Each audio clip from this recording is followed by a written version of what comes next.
J'ai fait une erreur. C'est ainsi que Gilles Vasselin a qualifié ses actes, alors que son ex-compagne se définissait quelques minutes avant comme une torche vivante au moment des faits. Selon les psychiatres, l'alcoolisme chronique dont souffrait Gilles Vasselin ne peut en aucun cas justifier une éventuelle double personnalité. Il a été reconnu par les experts comme étant un homme responsable.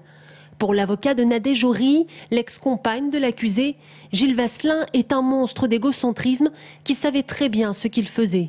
C'est surtout inquiétant, c'est qu'il n'a aucune capacité d'autocritique, il n'a aucune capacité de remise en cause. Ce qui est inquiétant, c'est qu'il a aussi une criminalité dangerosité criminelle qui est soulignée par les experts et que lui ne veut pas se soigner. Effectivement, il est dans un refus de soins, on l'a vu. Ce qui est aussi inquiétant, c'est qu'il n'a aucune once de considération, même maintenant, pour la victime, pour ce qu'il a fait, et il est dans le déni. On n'a pas l'impression qu'il se rend compte de la gravité de ce qu'il a fait. Gilles Vasselin avait-il l'intention de donner la mort à sa femme? C'est là le cœur même de la défense. Accusé de tentative d'assassinat suppose une circonstance aggravante qu'est la préméditation.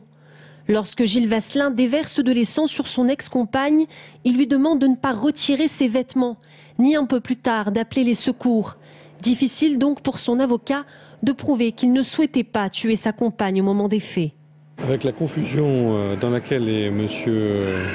Valin, notamment pour s'expliquer sur les faits, eh bien, il a du mal à se rappeler de ce qui s'est passé, et il a surtout du mal à verbaliser à l'extérieur la réalité des faits qui se sont déroulés. Donc tout ça avec un climat et un entourage d'alcoolisation très forte. L'avocat général a requis une peine de 15 ans de prison. Le verdict sera rendu dans la soirée.